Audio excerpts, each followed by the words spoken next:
Hi, guys. Welcome to episode number 9 of Mac Yak. We're all here together. Some of us are going to be a little bit late today. So we've got myself, Greg Rutke, Steve, Rocky. We're waiting on Mike and Jay to show up. Wait a second. Who just popped in Mike there? just popped There he is. There's Mike. Perfect Okay. timing, Mike. Exactly. I was just getting ready to say you were going to be late, but okay. So we got everybody here. We're going to wait a few minutes, let folks show up. We got 11 people up in there. So, guys, say that you're there. Let us know you're there. Type a comment in there. Let us know you're there. We do read the comments, and we will answer questions if we're able to. But we got a very special episode tonight for you guys. Hopefully, you guys will enjoy it. And I'm not sure if we're going to be on as long as we've normally been. You guys need to start giving us topics to talk about, and we got very few today, so don't know how long we're going to go through those. But we have a special one. Yeah, and Mike, you never sent me pictures, so guess what? You're going to be on your own without pictures. So you're going to have to pictures before. Why would today be any different? Well, Jay sent me pictures, I guess. Oh, I didn't know that. Yeah. So I didn't know what you were doing today, but when we get to it, you could basically, if you want to move your camera around and show what you're talking about. I don't have anything here to show anybody. So you're going to talk about something you don't have, huh? I'll try to pull up some pictures. I got news for you guys. I ain't got crap anymore, thanks to my ex-wife. So. Okay. Well, we won't go there then. All right, guys. Let's go ahead. We're going to go ahead and start with our first topic here. Last week, I've been using a Power PC to do pretty much a majority of the work I've been doing. I know Greg has done some. Rocky's done a little bit. We have one other guy. He'll be in here later, maybe, to explain what he did. But if you go to macyak.com, mac-yak.com, you can read our blogs on our daily blogs of what happened and what we did with the Power PC. What we did is we had a Power PC challenge, and the challenge was to try to use your Power PC to do normal everyday tasks that you do with your modern computer. I took this one pretty much to heart, and I actually did it every day. Even this morning I did it, but today's the end of the challenge. If you're still doing the challenge, go for it and let Jay know what you've done on the challenge so far. I know there's one person that started a little bit late, right, Greg? Yeah, it was, I forget, Joey, I think? Yeah. So anyways, if you start it late, just continue it on. Try to do it for 7 full days and see how it goes. So to sum up what my experience was, I basically used my Power Mac G5 for just about all my everyday tasks. I set up my email service using the mail app that comes with OS 10.5.8. I had no problems doing that. The only problem I had was iCloud until about 2 days before the end of the challenge, and I found out there's a way to do the two-factor authentication on individual apps, and it's in my blog report that I found out how to do that. So now I actually can do iCloud email as well as my Cox internet email and my MacYak email. So I have 3 different accounts on there that work fine, no problem at all. So email is basically a no-brainer. It works fine, not a problem at all. What'd you do? Have to do the sign-in and put the authentication key at the end of it? No. Actually, I tried that. It didn't work. There is a site called My Apple ID. It's an Apple site, and what it does is it gives you a app specific password. So basically, you can use it for that particular app, and it continues on and on and on. So it's not really you're using your 2-factor authentication to log into this site to get that password, and it's a totally different password than the one that you actually use to log in. So it works pretty good. And I'll put a link to that site in the description once the video is done tonight. Sounds good. All right, next thing is internet.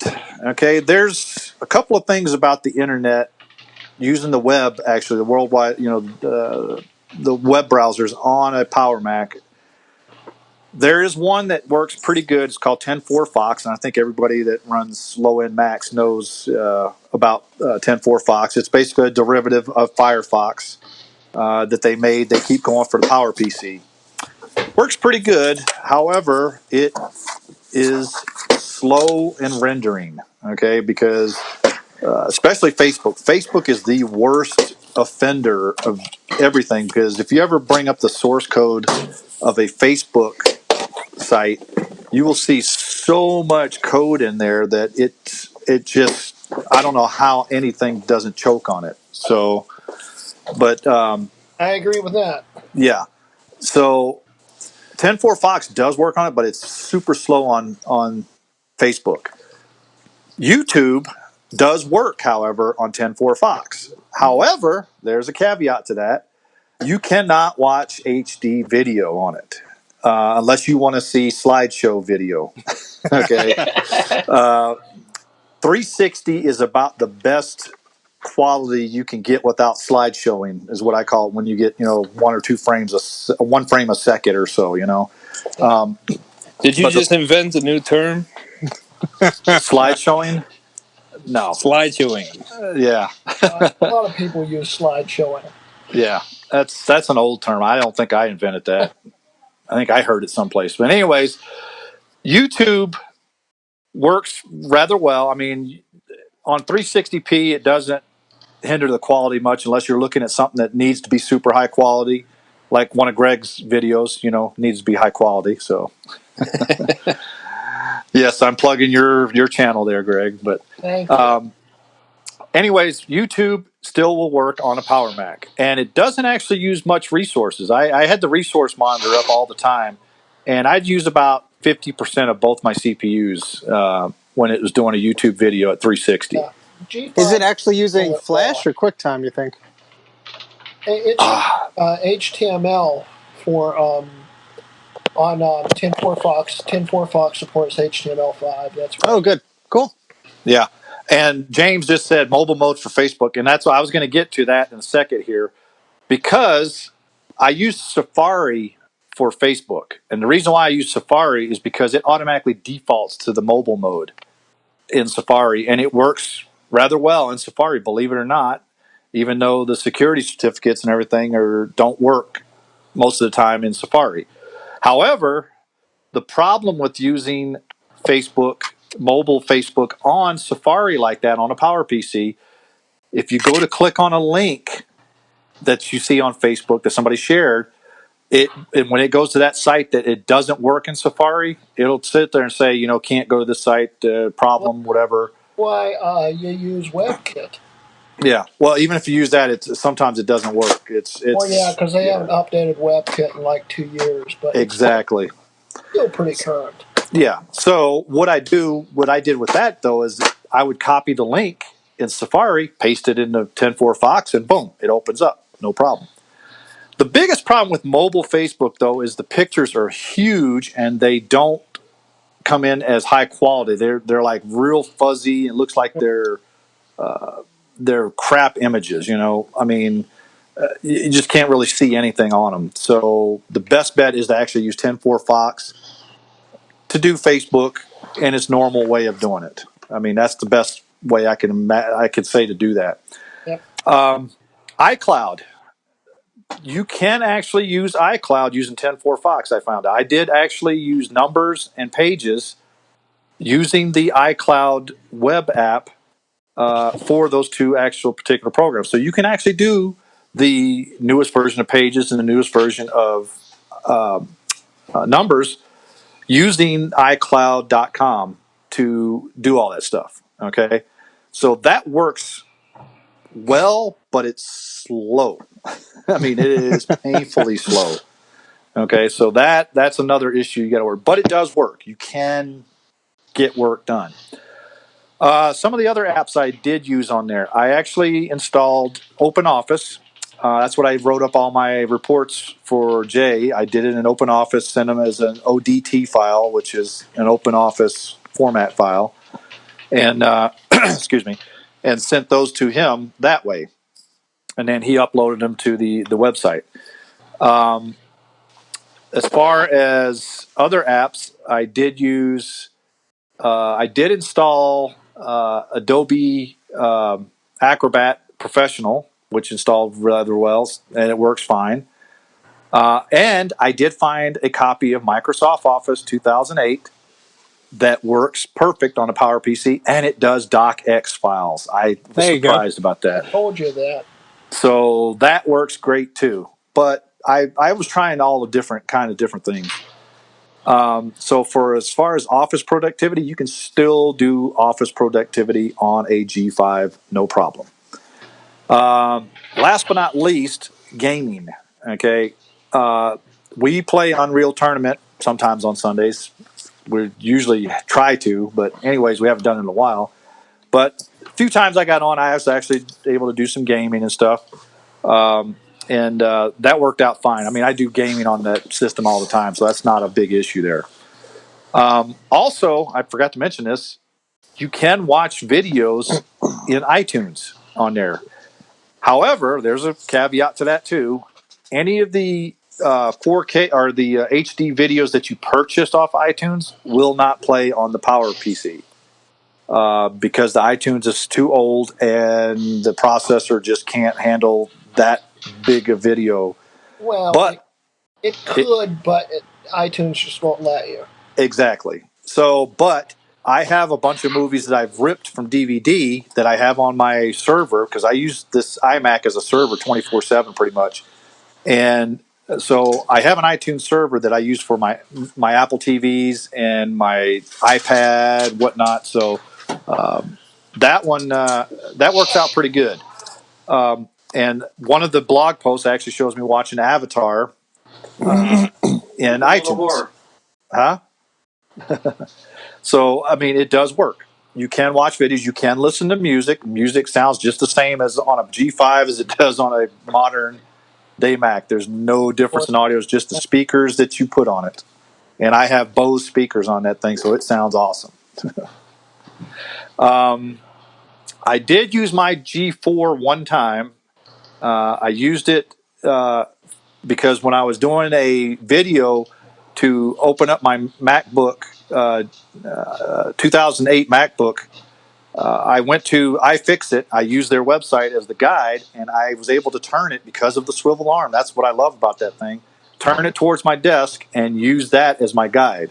So I did actually use my G4 for one task during this whole thing. So I used two different Power PCs. Yep, just like that one there.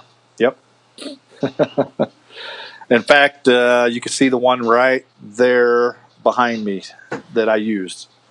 Other than that, I had a pretty good experience doing this challenge. And if you're out there and want to do it, by all means, go ahead and do it. I mean, we had a week to do it, but do it on your own. Let Jay send the reports to Jay. Let him know, and we'll post it on the blog and say, "Hey, these guys are still using Power PCs."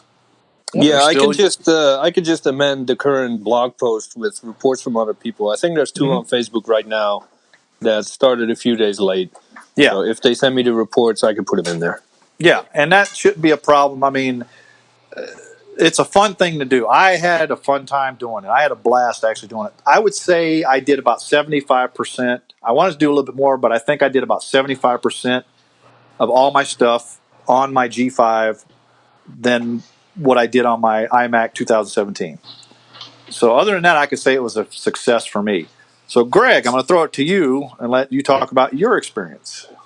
Well, I didn't have quite as a detailed experience as you. Because in the last week I've been cleaning my studio, as I can show you guys. It's a studio now? It's not messy. It's messy. It's just a different level of messy. He has a floor. Yeah. Making us look bad. Yeah, look at that. But I've been cleaning everything, and I've also been busy with school and stuff. And I just haven't had a whole lot of time, but as you can see down here, the second computer right there is my G5, and that system was actually hooked up to the KVM, and even though I never had a whole lot of time to sit down at it, anytime I'd have time, I'd sit down at it and I would use it as just a regular system. Basically, I did a lot of things that GT did, including going on Facebook. I actually used the full Facebook. I've got a dual 2.5 dual core. It's not the quad. I said that wrong. It's a 2.5 dual core. Late 2005, custom built. I did a video on that when I swapped the CPU. But that's the system I was using. Even though I have a quad, I never finished setting that thing up yet. Still working on that video.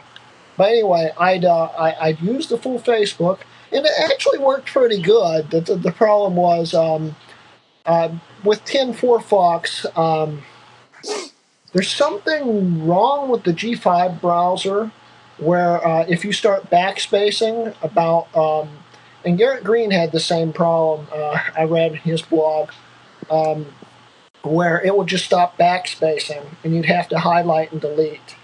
That was the only real bad problem with Facebook. That and the fact it's slow. But it did everything. I even, the very first day, I remember looking at Zach from Facebook, Lowen Mac. He had this 3D image. It was one of those panoramics that you could pull left and right and stuff. It worked on the G5. It was really, really, really slow, but it worked. And you could see his whole setup of what he took and stuff. It was really neat. And then I also watched YouTube on it, and I've actually used the G5 for a month straight before as my everyday PC. So I'm used to doing it. But for YouTube, I'd watch 360p mostly. But there is an app which it's an app that is actually Linux-based code that you have to compile and put together to make it work on OS 10. And basically, it's called SMTube, and it uses MPlayer. And basically, it's a built-in browser in SMTube. You go into youtube.com, and then you can click on a video you want to load. Right-click on it and hit MPlayer. It pulls it up. You can watch it streaming straight from YouTube. It will load it into MPlayer and play at 720p. Oh, nice. It will also cover 1080p, but it will sort of choke out because it is still technically loading in and streaming. So 720p still looks really good. So it will do 720p on SMTube without any issues. I would have tested Linux, but the current video card in this particular G5 doesn't support Linux. But I do have Linux on it. I just need if I want to do that, I could swap a card in. I didn't. But basically, that's what I did is Facebook and YouTube on it. I otherwise needed to do things in school and stuff that required a normal Mac. So I only used it 25-50%. But if I hadn't had school and all the other things that were going on in this last week, I probably would have used it more like 80%. So, yeah, that's my experience. Okay, anybody else in our group here that did anything with the Power PC Challenge? I have not touched a PowerPC in months. Yep, we know you didn't. I spent a lot of time tinkering with one. Yeah. Trying to get it to work, right? Yes. Now, I actually just turned mine on and it worked. Okay, Rocky. I think Rocky did a little bit though. Go ahead, Rock. yeah, I spent time setting up the Minecraft server and whatnot and testing it throughout the challenge. That's mainly what I did with it. I did do a little web browsing, but For a lot of the bulk of what I do, I have to actually use my Intel Mac, unfortunately. So. Damn web, huh? They got so much stuff in their code now that you can't do old browsers anymore. I think that's the biggest problem. I mean, anybody in the chat? Did you guys, by any chance, do anything this week on a G5 or G4 or even a G3? I mean, huh? I know James did. Yeah. So James, tell us a little bit in the chat there. I mean, we'll read it, but it's I could sit there and say that I still like using my iMac G5. I still use it as a file server and as a iTunes server. I serve up video to like I said, my Apple TVs can link into it. The iTunes version is still not old enough that it doesn't work with, because it still uses the same protocol as far as, serving up, the home sharing. So it works really well in that aspect. And it's to be honest with you, my electric bill. A lot of people sit there and say that those G5s suck up a lot of electricity. I have not noticed my electric bill go up any at all since I started using the G5. I can't remember who tested it, but I've seen a lot of people. I think even Jay did it. Doing kilowatts on the G5s, and they're pulling a few hundred watts. That's it. Even though they can pull a lot of power, they tend not to. Well, when they're sitting there at idle, okay, which is what mine does most of the time, sits at idle, the screen's off, everything, I don't think it's going to be pulling that much power. Even when it's serving up videos, it's not putting that much of a load on the CPU. Now, granted, this week that I was using it, probably a little bit more load on the CPUs and stuff, because I actually did do some image editing as well using GIMP. The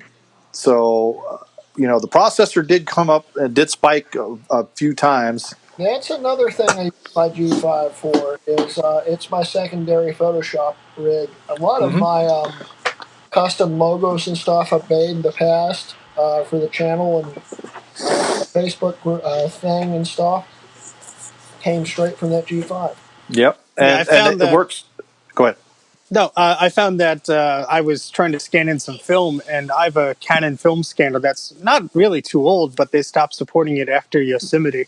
And, I didn't want to reboot the iMac to an older partition. I had a bunch of stuff on there. I had the G5 tower. I just plugged in the USB port, downloaded the driver, and I was able to just screen share right into that, right next to my iMac. And I was able to scan in what I needed to. Yep. I still haven't been able to find a good screen capture program because the one that we have right now it's a demo and it puts a watermark right in the middle, so you can't really use it for good stream capture. So you can still pay for it if you want. No, I'm not going to pay for it. My solution to stream UT on Twitch works just fine, and you know it. It actually works better because if I tried to do screen capture, you'd only see my perspective of the game. You wouldn't see every other person. So all we see is you died. That's boring. You're right. No, you see me kicking Jay's butt all the time, Oh, okay. Strong words. Challenge accepted, right? Yes. All right, guys. Anything else on the PPC challenge before we move on to our next topic? What's the oldest machine that was used during this challenge? I'm curious. The one I used was the G4, which is a Snowball, which is sitting right there. That's my oldest. So I would have used oldest, but considering I was cleaning up, I didn't have anywhere to plug in things. I might have inadvertently used the oldest because I was playing with the 6100. So I'm reading some of the comments here. Brock says he ripped his G5 apart to clean it. Excuses. Tom, Aximom, Tomet Raptor didn't do the PPC challenge, but I can do YouTube at 1080p on my G5. I want to know how he does that without. That's Nick. Well, he does it the same way I do it. It's SM Tube. Okay, it has to be a different way than using a browser. Basically, I was actually going to try to use VLC because I heard that you can use VLC to do YouTube. I don't know if that's true or not. It chokes out. Oh, does it? Okay. I'm still going to try it though, just to see. I mean, I like experimenting doing stuff like that. Let's see, Matthew. It says, I use the G4 iBook as a temporary web server for my website. I coded the site with HTML and it works fine in old versions of Safari. That's good. Let's see. Then we got James. Yeah. He helped Rocky test that game that I forgot the name of. Minecraft. Did some browsing. Let's see. Shira is the best all-around browser for Tiger, for Facebook and YouTube. I've never heard of that browser. I'm going to have to go look for that one now. Thanks, James. Yeah. So, and if you want to read all the details, James's account of the PowerPC Challenge is in the blog as well. So I still have to post today. I'm hoping that the Arctic Fox port is coming soon. I hope so too. I mean, I'd like to try. I might try to get the code and compile it, if possible, for the G5 at least. Yeah. And see if it works. Yeah. But every time they come out with an update, I have to go back and get it and recompile it. Yeah, that would be a nightmare. Yeah. I've done that before with Linux, and no, I don't want to do that again. Okay, guys, so we're going to move on to our next topic. This came in from a user, one of our viewers, actually. And let's see, let me pull it up here. He goes, what does the Yak use for an uninterruptible power supply, or UPS, i.e. battery backup for Macs? So he wants to know what we using. Well, I am using just a little old dinky UPS down here that has you could put 3 plugs on one side, which is actually UPS. And then on the other side is basically just straight to the power mains. Hold on. We might still have one more addition to the PowerPC Challenger. Is he in here yet? I think he just connected. I didn't. I see you. Can you see me? Yep. There he is. Hey, All right. Well, let me go back to. Hold on. Let me go back to my. The big old G5 winner. Yeah. All right. So we're back on the PowerPC channel. So Garrett, welcome Garrett to the stream. Thank you for having me. And this is the winner of Greg Rutkay's giveaway. So he used that actual PC or PowerPC that for the challenge, didn't you? Yes, I did. All right. Well, go ahead and tell us about it. Go ahead and tell us about it. Well, when I first got it, I had never used a Mac that old before. My first experience actually using a Mac, I said in the comments that on another Mac Yak was 512K was in my kindergarten class. And after that, it wasn't until around 2011, 2012, I was using a friend's iMac. So it was a really different experience using this, but I was going to go off of what I said on the... Because I can't even remember. It's been a couple of days. What I put in my report. Just go off the cuff. I mean, that's what I did. I didn't even go off my reports. Well, mainly I use it for just general web browsing, did some email stuff. Like you said, Facebook loaded really slow. Gmail, I was surprised, took a long time to load. Yeah. So I didn't use Gmail. I didn't try Gmail on there. So, but did you use the Mail app? I did not use the Mail app. See, I was using the Mail app for most of my stuff. Okay, maybe I'll try that. Yeah. But it's surprising because I also have a Windows XP machine, and it has a Pentium D processor. I know, and it using Opera, it still works fine. But with the G5, some websites, it was loaded like nothing, and other ones it didn't want to work. Okay, and what was your overall satisfaction, or was you pleased with it, or what? I still think a G5 can be used in 2019, but for how much longer, I don't know. I mean, watching 360p YouTube videos gets old really fast. But yeah, it does. Other than that, when I use it to go on Twitter and check email, check Facebook, you can still do that comfortably. Oh yeah, I had no problem doing none of that stuff. Like I said, I use 2 different browsers, so I used 10.4 Fox, and then I used Yeah, Safari. I heard you said Safari works on Facebook because it does the mobile. I'll have to try that. It automatically defaults to the mobile version. It doesn't. It will not load the full site. Mm-hmm. That won't work. But it will load the mobile site automatically. So that's why I did use it and it was fast. I mean, with the mobile site. When it had the two. So it works. It's really slow. Yeah. Nobody likes It's slow kind of anymore. sad how, and that goes for most people I talk to. Like, hey, you want to do the PowerPC challenge? Like, can I do Facebook? Not really. Can I do YouTube? Not really. Like, is that all you use your computer for? Come on, people, do some productivity stuff. Play some games. And that's what I Screw did. YouTube. Screw That's what I Facebook. did. I did a lot of productivity stuff. I did email. I mean, I listened to music. I watched movies. I mean, I did all that stuff on it. Yeah. So if you're out there and you haven't tried it, give it a go. Try it. Yeah. See, especially if you have an old G5 or even a G4 sitting there collecting dust, go out there and experiment with it. Fire that sucker up. You might blow a few caps, but hey. Yeah, that's one of the problems with doing that. Well, the G5s, you don't probably have to worry about the cap so much. It's the older stuff. Well, the iMac G5s. Well, yeah. Well, unless you got a fancy prototype that probably has very special caps in it or something. Well, it has that little special port in the back. All right, guys. So we're going to go ahead and go to our next topic here that we were just going to talk about. And you're welcome to stay, Garrett, if you want. Oh, yeah, you can, definitely. All right, cool. Yes, definitely stay in here. Yeah, appreciate that. All right. So one of our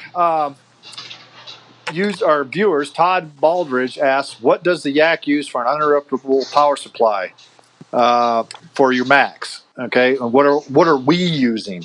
And I'm using like a pretty much off-brand. I bought it at Best Buy for I think like $50 or $60.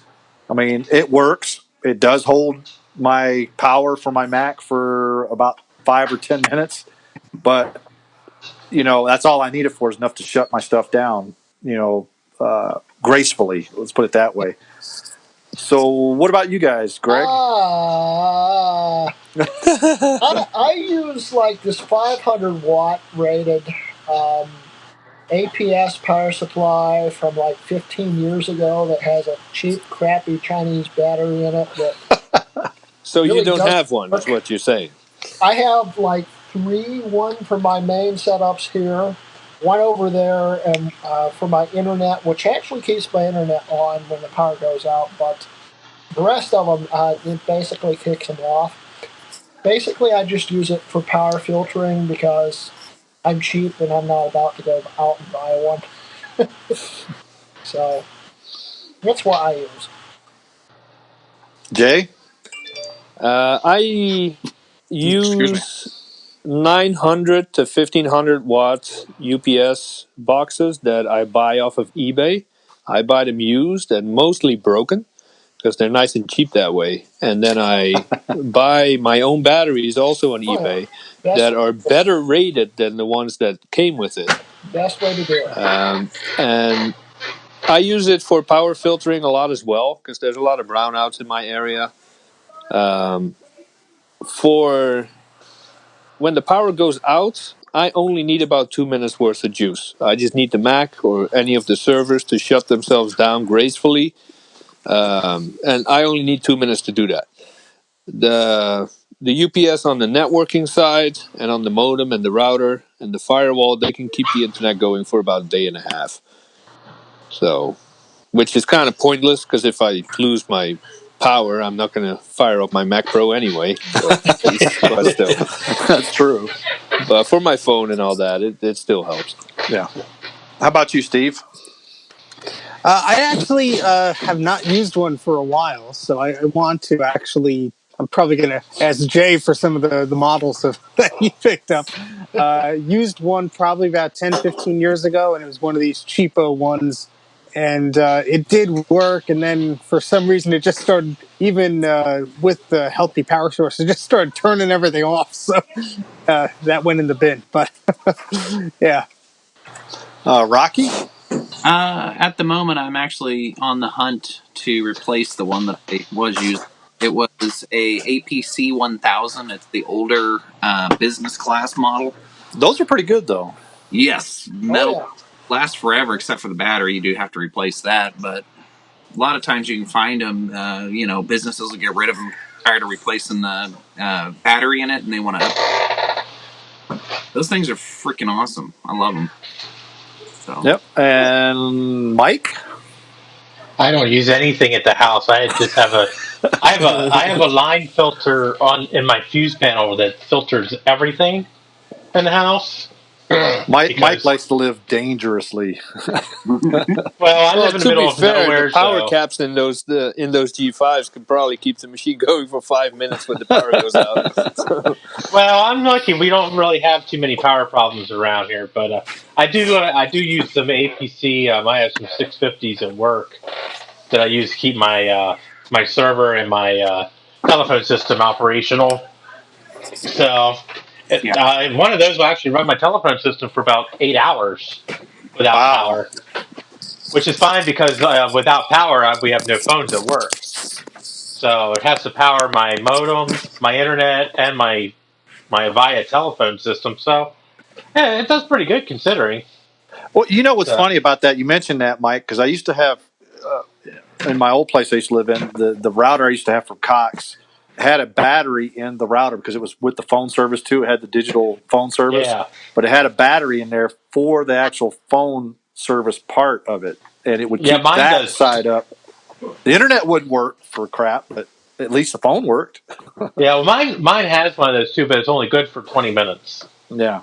Which I'm not even sure why there's I don't know if the battery is bad or I don't even know why it's in there. So I just we have separate modems. We have one for just our phone because we have 4 phone lines, and then we have another one that's just the internet. So and Yep. I just power both just in case there's a problem we need to get on the internet or something with our phones or something like that. But yeah, I Yep. don't use. I need to get something here at the house just because we've been having some issues lately. But yeah, I mean, otherwise I haven't had any issues. All right, Garrett. And what about you? Since you're on our call now, we'll our guest tonight. So Sorry about that. I was getting my G5 up and running. What was the question? Can you repeat one more time? what kind of UPS do you use on your stuff? Um, Basically just what stock. Doesn't yeah, he likes to live dangerous like Yeah, Mike. I mean, I haven't really tinkered with it at least on the G5 since I've gotten it, but yeah, pretty much. Straight into the wall. Mhm. There we go. Likes to live dangerous. All right. Yeah. So, if you guys want to comment in the comments there on what you're actually using, we're going to go ahead and move on to our next topic, which is also another. I think this was another viewer comment. Dan Risicato, I guess that's how you pronounce his name. What apps do you use that are 32-bit still? And was it a good idea to drop it by Apple? No. All right. So, to be honest with you, the only 32-bit apps I probably use today are probably some that deal with my ham radio stuff because a lot of those are old and they haven't really updated to 64-bit yet. So trying to get some of those to probably work, I'm going to probably have to use a lower end Mac in order to keep using that stuff. So, I mean, but to be honest with you, I think to answer his question, good idea to drop it. I'm going to say no, just like Jay, because to be honest with you, it doesn't take that much. I don't think it takes that much more code to keep 32-bit No, it apps. It doesn't. It doesn't make any sense to drop it. Exactly. It should, to me, to be honest with you, all operating systems should be backward compatible, especially since we're still running on version 10. Okay. Yeah. Everything that's running version 10 should work. Yes. Okay, if Apple's going to change stuff, make it version 11 then. Exactly. Yeah. You know, but because Well, they who like knows? that It might be X version on 11. there, you know, and that's I think that's the only reason why they haven't gone past version 10 in the last 14 years, 15 years, I think now since it's been out. Huh? They're supposed to be dropping support in 10.15. What if it's actually 11.0? We don't know that yet. No, That's they're true. gonna. Did I drop the connection? No, you're still No, you're good. still there. Good. I think he's dropping. Yeah. Now he dropped. And he's back. And he's back. Yeah, I don't know what happened there. No, you were still good on our end. No, everybody turned into an exclamation point, so I thought I was gone. But Steve Jobs is gone, so there's no one left in the company that can actually make a decision. So they're gonna run with 10.25 at some point, 10.99 before someone makes the decision and has the balls to say we're going to 10.11, guys, or 11 point 11. whatever. They already did 10.11. Yeah, 11 point something. That It's was gonna be a while. What was that? Sierra El Cap. or El Cap? Yeah. Yeah, Yeah, it's but very I'm interesting gonna miss because- the QuickTime 7, QuickTime 7 Pro, my Adobe CS6 suite, and there's a ton of 32-bit apps I still use, and I'm gonna have to stick with Mojave. The CS 5 and 6 are 64-bit. It shouldn't be a problem. Yeah, but some of the old ones like Encore and stuff that they were just like limping along as far as supporting. Yeah, you're But not the going to be able to ones run Jay those. uses are 32-bit. Yeah, Dreamweaver is 32-bit. The only thing I use is Word 2000. Office 2008. And that's because I'm cheap and I got it for free. I could transfer to another version of Office, but I'm like I said, I'm cheap. So I've been using Office 2008. It works. It never was super reliable even back then, but it works, and that's I think the only 32-bit thing I actually use. Well, you are talking about a Microsoft app, and That too. saying Microsoft and works in the same sentence is like sacrilege. Oxymoron. Exactly. While I would be the Like 2 first to minutes agree with load that, on anything, and the Microsoft, the Apple team that works at Microsoft, They do a good job. pretty much go back in history. Every Apple product that came from Microsoft, software-wise, has been on point when it comes to code and compatibility. Yeah, Well, I think it they do a actually better works job than Apple does on a lot of stuff. Well, to be honest with you, okay, and this gets into my experience with it, Boot Camp, okay? When you run Windows on a Mac, it runs better on a Mac than it runs on regular PC hardware. I agree with that. Okay. Yep. Has been for I've years, told hasn't people it? that. There Yes, was a it popular has. magazine a couple of years ago that the best tested laptops for Windows and the Mac came out on top.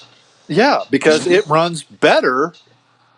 I don't know why, but it just seems like I guess, to be honest with you, I think the Mac hardware was just built much better than cobbled together PC hardware. And I think that's the biggest problem is, what you're getting in a Mac hardware wise. What graphics card, especially an iMac, what graphics card you get, everything is going to be the same in there.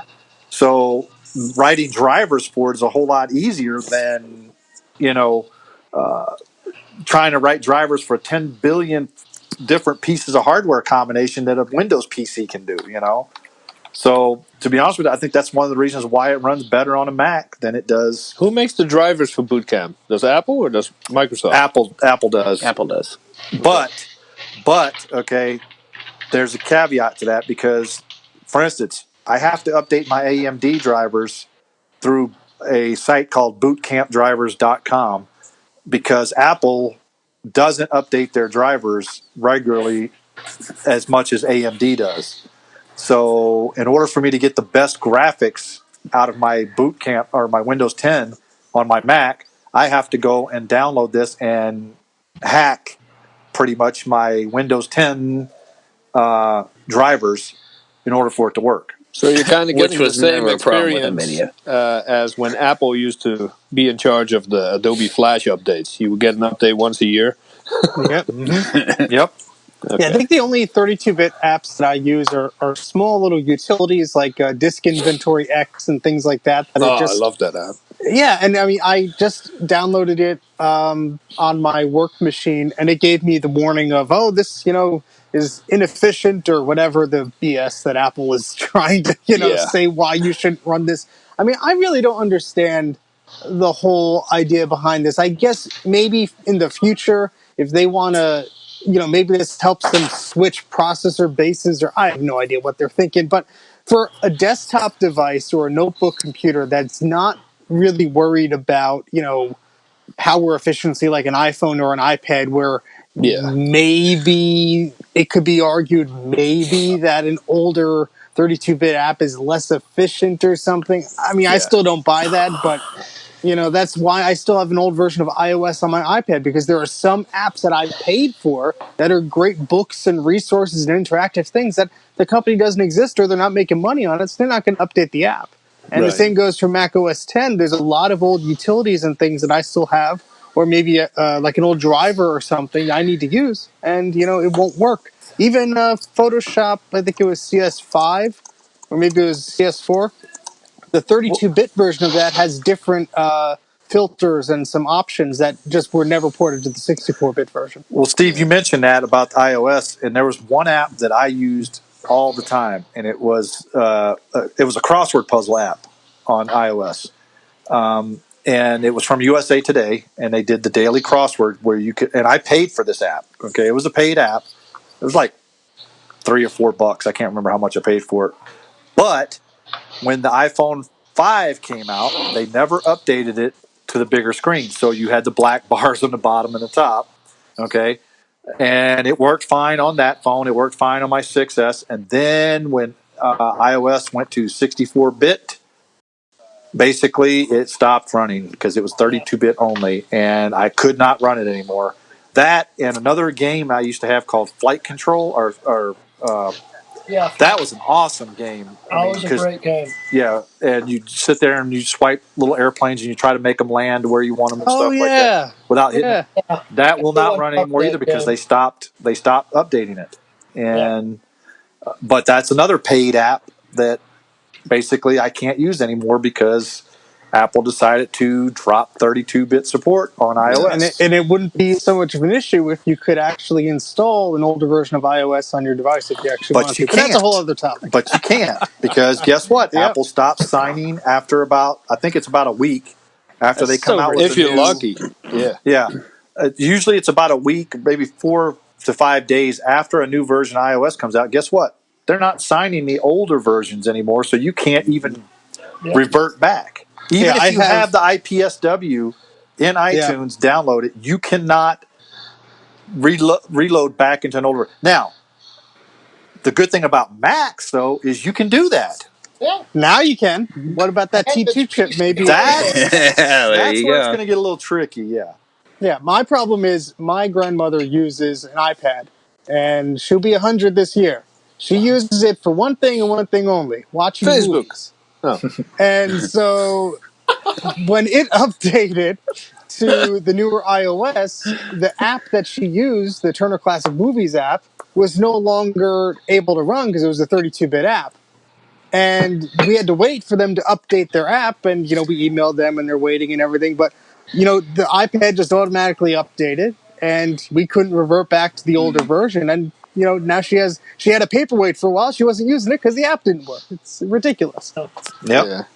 I keep iPhone 3GS around with, I think, iOS 5 or something for this game called Bada Boo. You remember Bada Boo? He doesn't want to be on camera. It's a hilarious game. I put a link in the chat. It's I have the most addictive game you'll I ever have see. iOS 5 on this, but it's forced because that's the first iPad. I think that's Well, you guys highest remember I've gone. what was it called? Flappy Bird. Flappy Bird. Dude, that was an addicting game. But it's no longer supported either because No, it's not? 32-bit. No, it's a 32-bit app. Wow. And I the remember guy, people selling phones on eBay just because they had the app. Oh, I saw Yeah. that. Yeah. Yep. yeah, Yeah, my iPad Mini 2 is still running iOS 10 just so I can play the old games. Yeah, me too. but And it's I funny mean, because every year, several times a year, Apple's like, "Oh, we got this brand new operating system, whether it's macOS or iOS." And after a week, we already saw a 70% adoption rate. And like, I know you're full of it. I know you're lying because more and more people every year are sticking to the older versions because of all the stuff you're cutting out. So I know you're lying. I know you're making up those metrics, but we can't fact check you on them because you're the only one that knows the metrics. But I know you're full of it. what about you, Rocky and Mike? We haven't heard much about what you guys run. I know you got Minecraft. Yeah, and to be honest, I don't necessarily keep track of what I run 32 or 64 just for the fact that I run older versions of macOS for the stated issues that there's problems and stuff. I won't swap up until after it does what I want it to do for the most part. Heck, I was running El Capitan until last year. So, but other than that, I can't really keep track of what is 32 and what's 64. A lot of my modern stuff is 64. I run a modern Office. I run, modern web browser. But all my old apps, I mean, same thing. I've got old machines for that purpose or old versions of Mac OS. Yeah, I agree with you, man. I just wish that they would have backwards support because a lot of us like to use those old things. It was nice when Apple had Rosetta built in, where you could run old OS, OS 9 stuff. Yeah, It they was should have awesome. killed that off so quickly. Oh, I know. It was Yeah. too quick. In fact, I think them not supporting the G5 with, more OS updates, because there was only two operating systems you could run on the G5. That Yep. was 10.4 and 10.5. Okay, you can't run anything higher than 10.5.8. I mean, that Well, on was, late 05s, the huh? G5s, they had a few more. Yeah, but how many years did they have the G5 for? I mean, what was it? 3 years?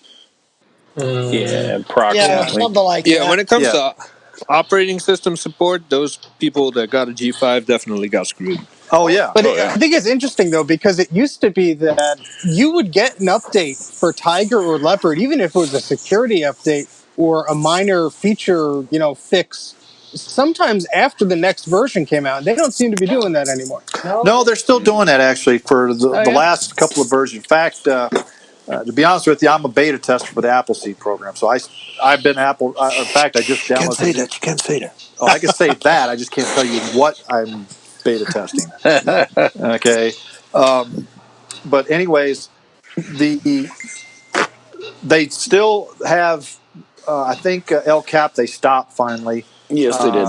But Sierra is still getting security updates. So is High Okay. Sierra. So you're still Yeah, Very Sierra many. was included on the updates 2 days ago. The Yeah. latest chain of updates. So in fact, I can beta test Sierra, High Sierra updates, and Mojave updates. So I've got all three I can test. I only test Mojave, of course, because excuse me, I don't want to run High Sierra or Sierra because I only have two modern Macs. I say that with a caveat because the one I'm running Mojave beta on is a 2012, and I'm gonna tell you what, it runs slow. So I don't think it's going to be getting a new update the next time around because I think it's just running too slow. It's just long in the tooth, and I think they're probably going to drop support for the 2012s next year. That's what a lot of people are talking. Unless they wake up.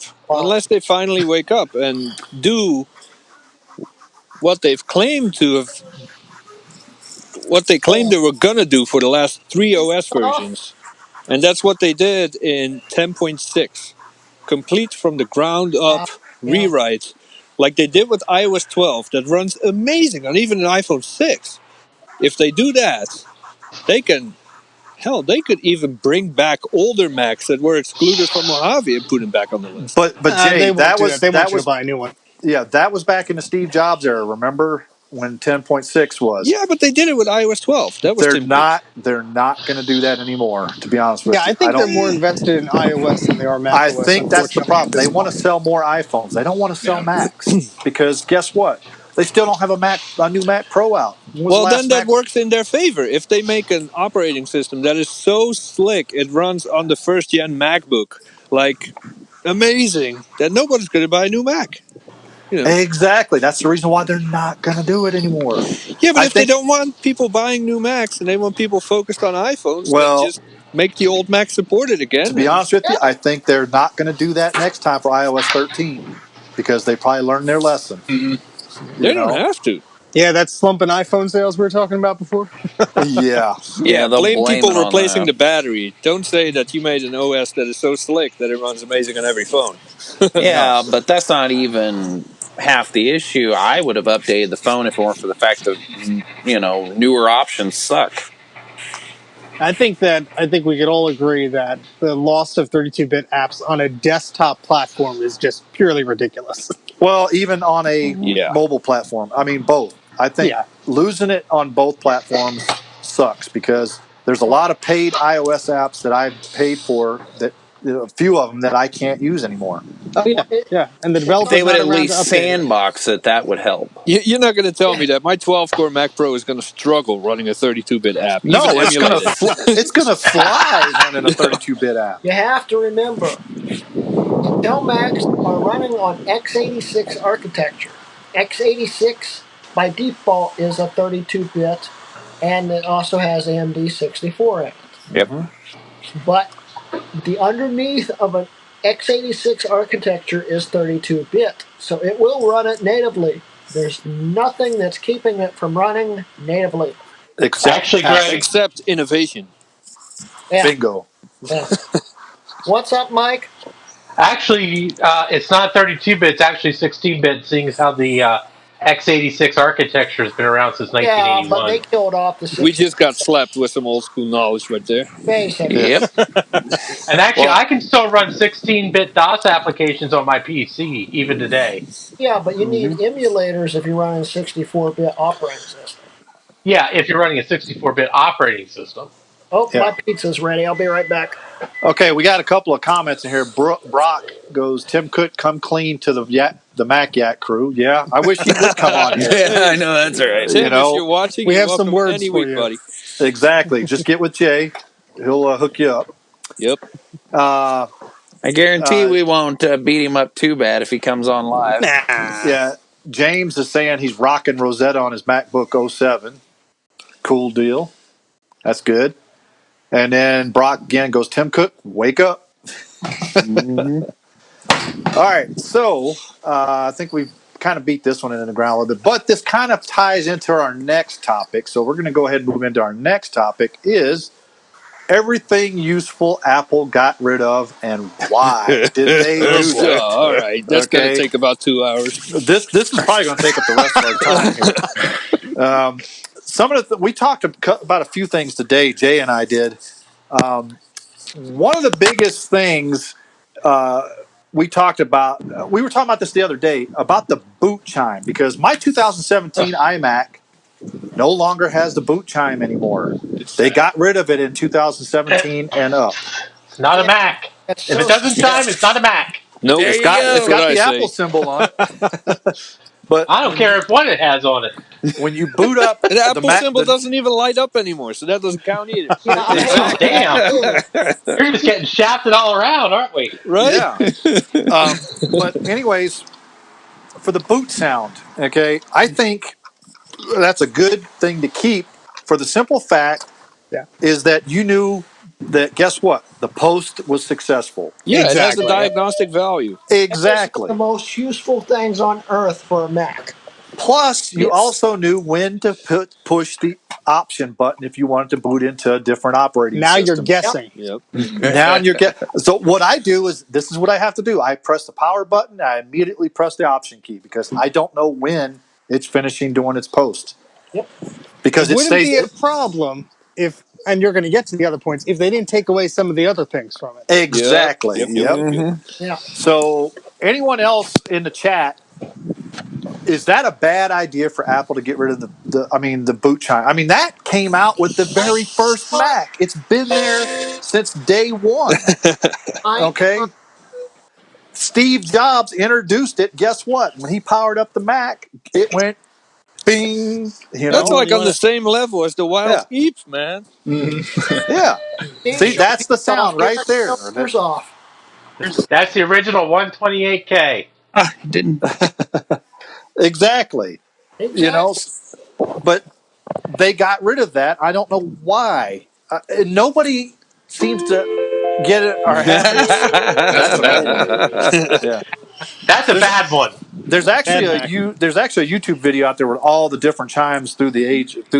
If you My go old look it up. version of Mac Tracker actually has them. Max The Tracker newer should play them version all. doesn't. It does. I They took wish it it out. would. No, they No. took them out. They took them out. The Mac version still has it. I know that much.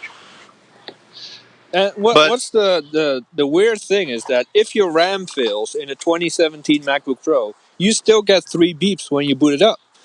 You get the error code like beep beep beep. Your RAM failed. Huh. Uh-huh. You're not going to tell me that a boot chime takes up more space in the ROM that you absolutely cannot miss. That the 3 beeps don't take up. Exactly. I agree with you. I mean, That's been a I don't think staple they since ever the really first Mac. came up with a reason of why the heck they no, they did it. didn't. And they don't have to Innovation. come up with a reason, I don't think. They, but- they have not actually said why they did away with it, just that they did away. Actually, Apple didn't even say they did away with it. That's true. It I People just, think just, it's just Johnny, people just another discovered way their for Johnny computers Ive to be weren't special. chiming. yeah, I thought my So- computer, when I first got this 2017, because I bought it brand new, when I first booted it, I was like, is it working? I was like, It's because it didn't make its chime. defective. Yeah, I was. And then all of a sudden the Apple logo came up. I was like, wait a second. Is my speakers work? Because I thought my speakers were broke. Yeah, because a lot know? of people don't realize it's a fantastic diagnostic tool because it It lets you know is. that your computer's okay. It chimed. That's good for me. You know. Yeah. Happy Yeah. Mac. Point of it in the first place. Yep. So even James goes, even the 2GS had a boot chime. Yeah. Yeah, they did. So One of the other things they took actually, away. the Apple II was the first one to have it. It was just a beep, but you knew when you heard the beep, you knew at least something was working. yeah. And that was from 1978. Well, hell, I can do an Apple II beep. Hold on. Uh-oh. Here we go. He's got it. Now I hate you. I got.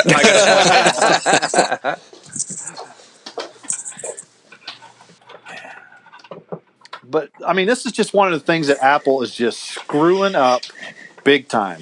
Can we move on to the second thing that they took away because it ties right into this one? What, the headphone jack? Oh no.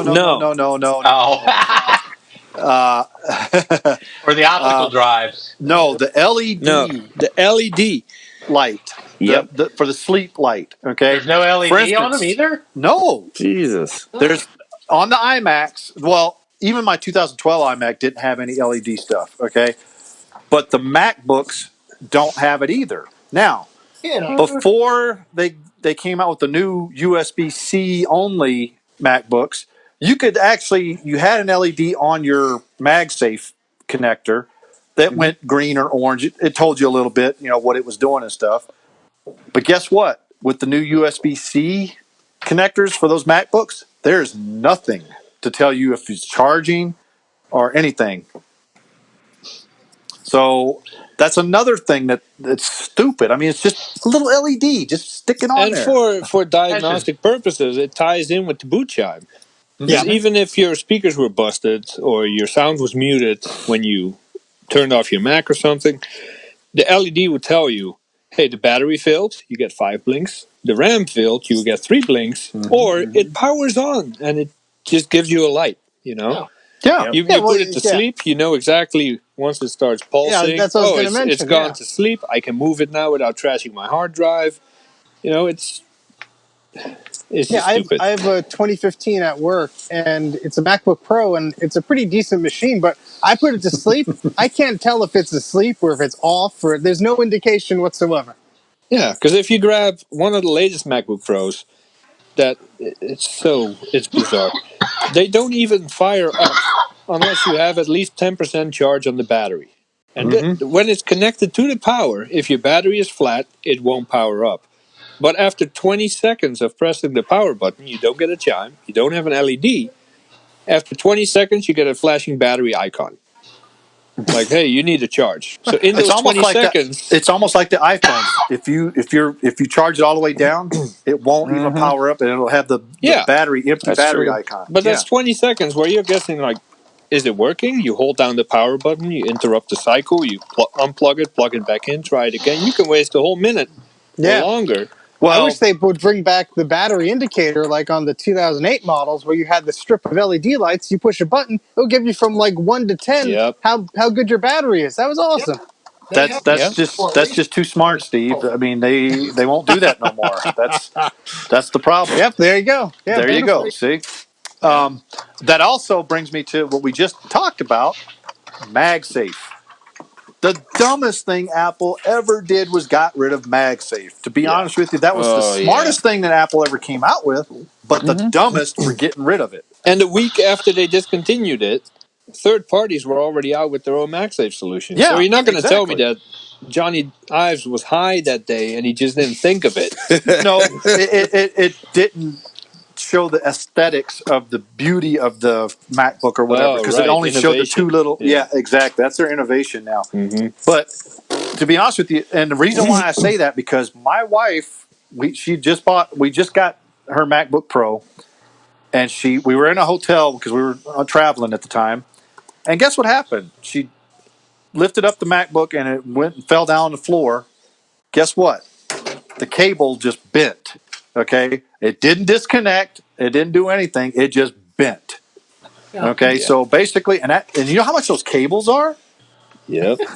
They're But not cheap. Apple's reasoning is the cable is still cheaper than a whole new Mac. Yeah, but those cables remember still when are not Steve cheap. Jobs introduced the MagSafe connector, he said he's tired of Apple repairing the ports, and you as a customer are tired for tripping over the cords. Yeah. So Yeah.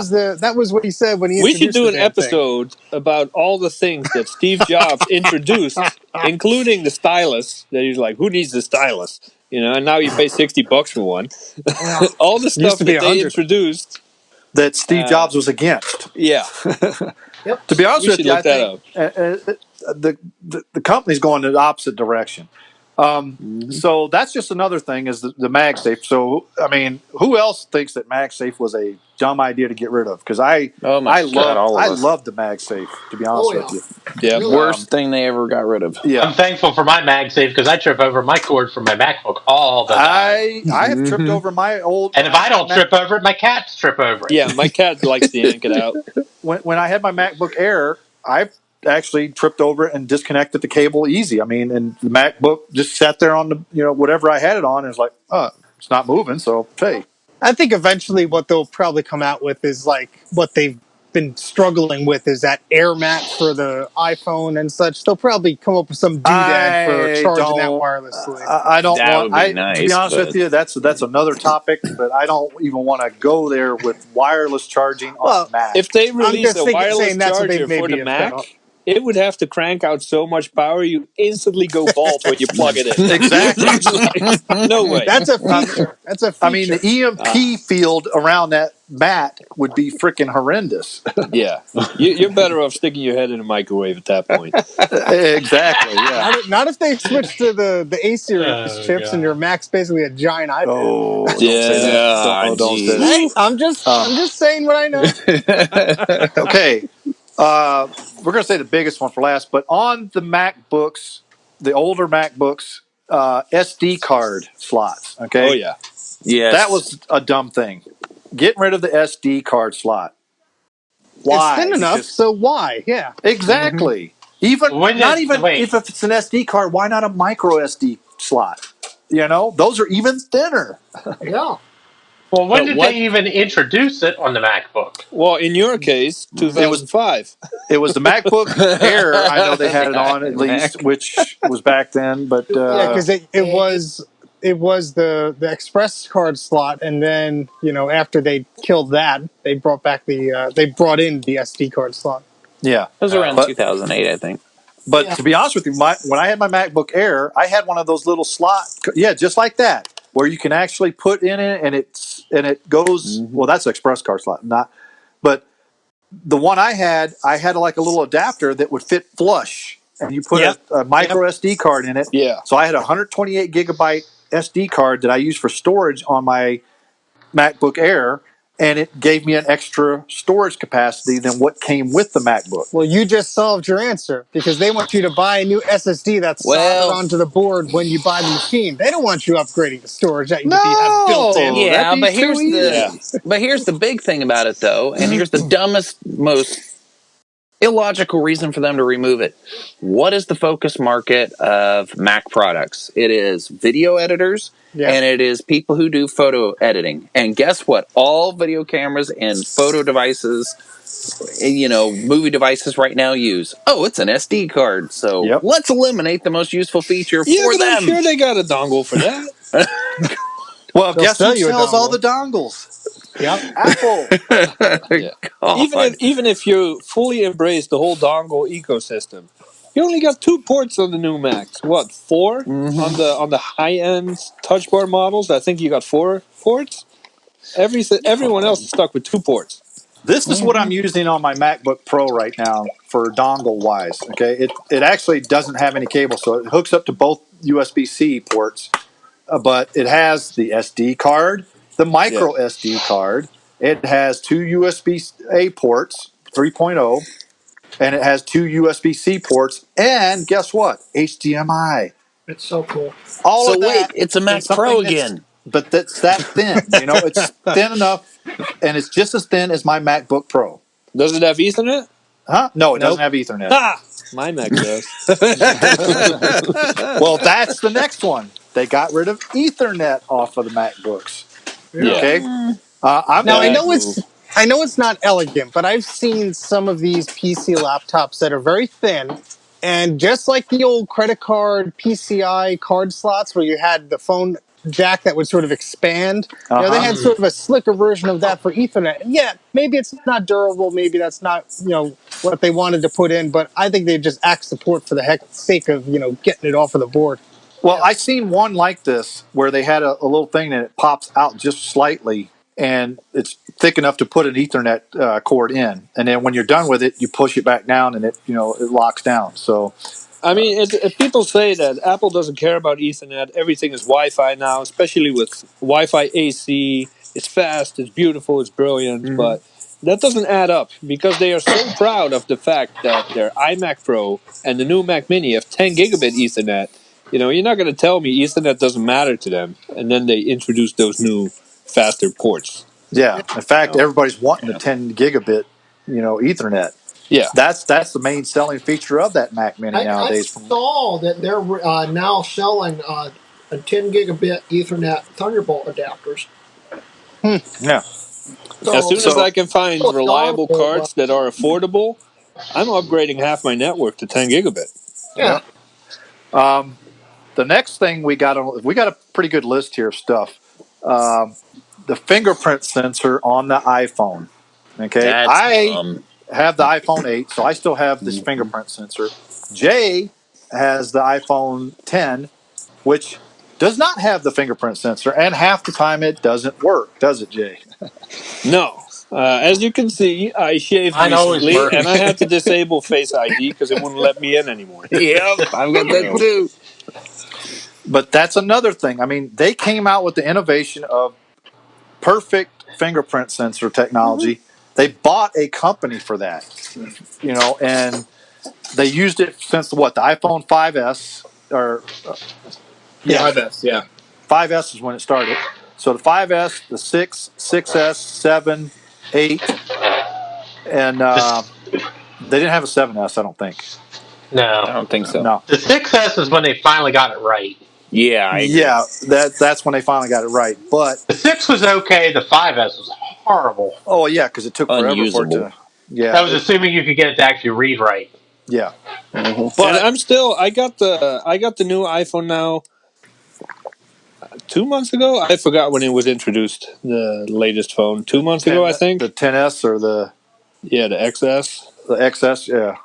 And I'm still running into the issue where I'm so used to Touch ID because I often look away. Like there's nothing to look at on my phone yet because it's still locked. So I grab it, I look away, I'm doing other stuff. I look back and it's still And it's still locked because I have locked. to look at it with my eyes open and I can't smile, I can't grin, I can't blink because it won't unlock.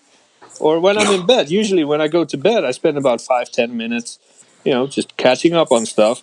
And it just will not work when I'm laying down, even though Well, it's perfectly parallel to my face, and it just won't work. to be honest with you, I mean that screen to screen display that they have is just dumb. I mean, I have a display on here that has a bar down here and a bar up here. Yeah. It's perfectly fine. I don't have a problem. I don't need to have a full screen display. Yeah, but people That, didn't need to have a thinner phone either. But Apple deemed it the latest trend, and they forced it on everybody. well, that brings up another option: is that damn camera bump. Why not just make the phone that much thicker and eliminate the That's the camera most bump? retarded thing they've ever done. You know, because without, I mean, I have a case on mine, so I don't have the camera bump, so it lays flat. But if you don't have a case on it, it sits there and wobbles because it has a bump. Or it's going to scratch the damn lens of the camera. Yeah. There you go.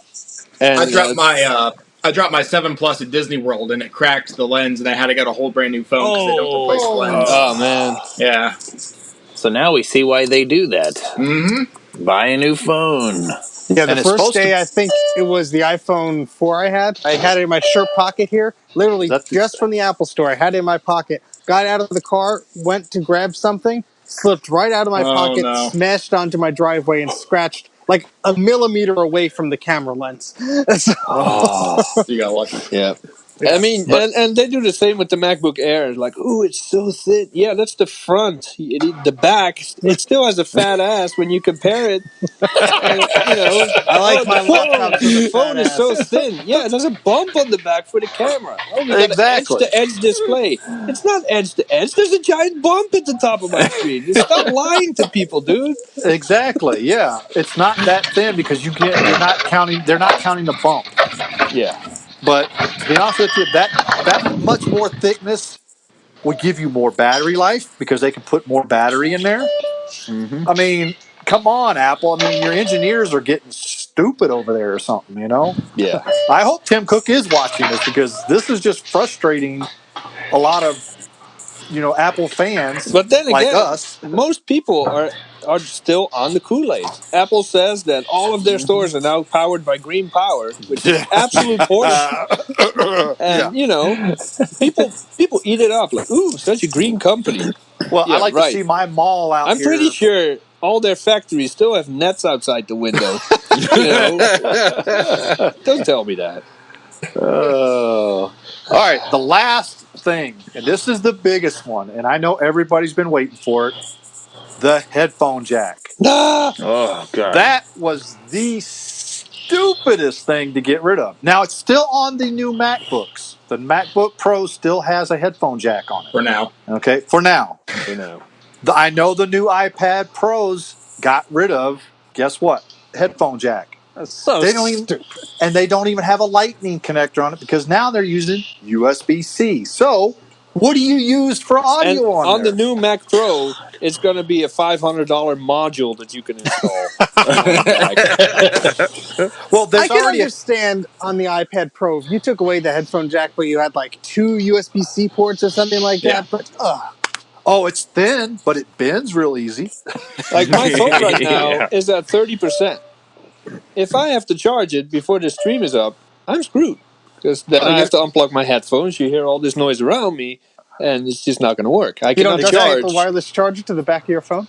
No, I don't. Well, I'm on my iPad right now. Luckily, it's an iPad 5th generation, so it still has the headphone jack, and I'm able to connect it to I have it connected to my power as well. So, to me, I'm thankful for that. But I don't think I'll ever get the new iPad. I didn't like it. I mean, thinner is not better. To be honest with you, thinner just means it's going to break much easier. Yeah. There's a guy that did a YouTube video. Size matters. There's a guy that did a YouTube video that showed the old original iPad, the very first one, versus the new one.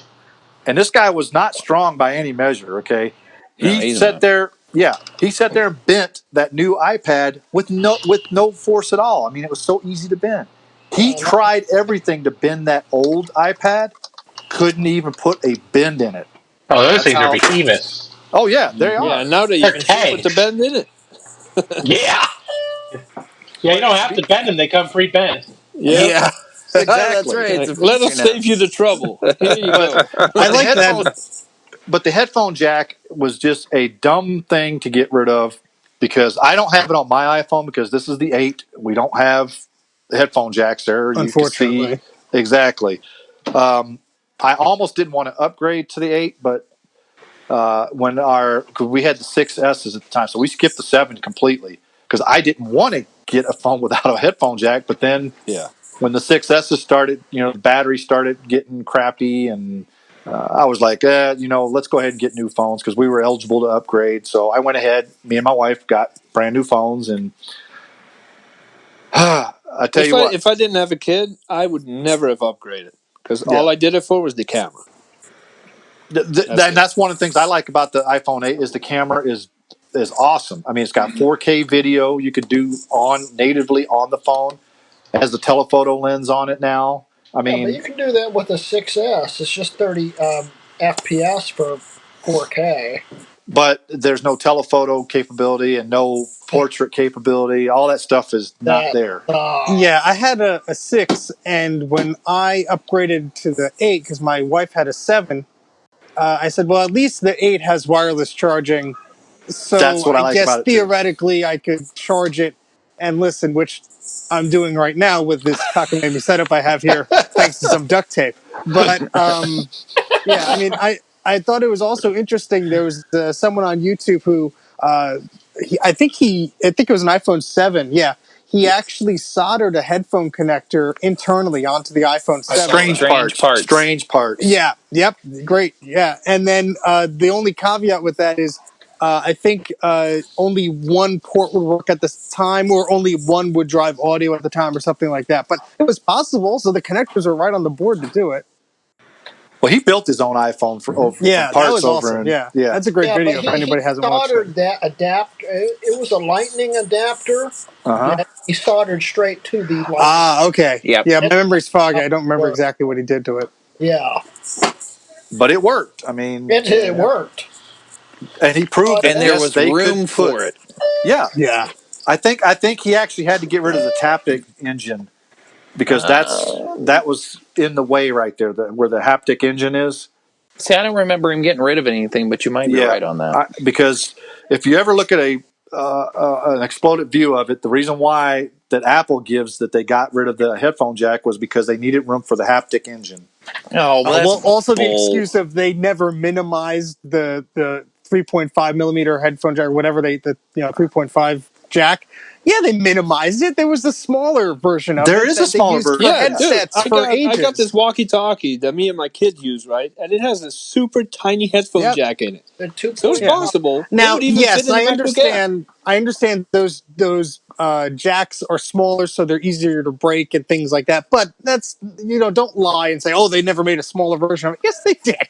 Yeah. yeah, exactly. Well, the problem is Works the that same. like Jay said, all the Kool-Aid drinkers out there ate it up Yeah. and went, "Oh, okay, we don't need a headphone jack because guess what? Apple Let's said buy so." Apple's wireless headphones. Yeah. Yeah. And I haven't made a YouTube video in a while. Sorry about that. It's been a busy month.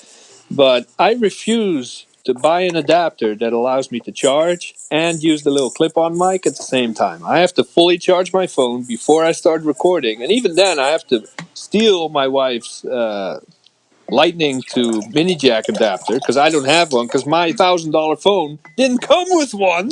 That's ridiculous. Really? Oh yeah, the newer phones, the 10s and the Yeah, 10x, the XR, do not come with the adapters dude, anymore.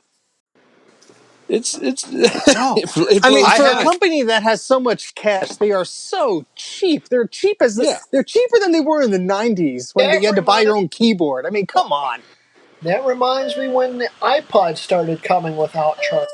Well, to be honest with you, that little Mhm. adapter not even $5. I don't even think it was like $2 I to think Or it make sells something for as $9, simple as doesn't it? the SIM tray, the SIM card removal tool that they stopped putting with the Oh iPhones. yeah, I think it was the 5S and up. Suddenly it wasn't there Yeah. anymore. Yeah. And My then they started 6 still selling yeah. for had, The 20 6 head, bucks on just did. eBay. Like, what?